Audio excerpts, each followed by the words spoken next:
Hello, today I'm in Volvo V90. In this video I'll show you how to enable adaptive cruise control. Thanks to adaptive cruise control, your car will adapt to the car that's driving in front of you.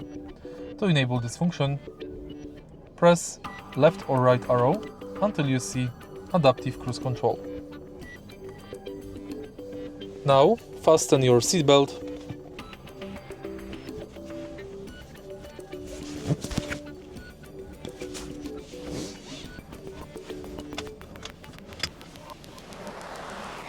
and press this button in the middle.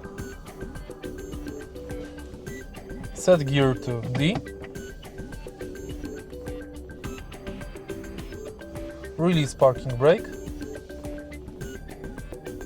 and adaptive cruise control is enabled. Now you can increase or decrease distance to the following car by pressing these two buttons. To disable adaptive cruise control, press this button again. If you find this video helpful, please leave like, comment and subscribe.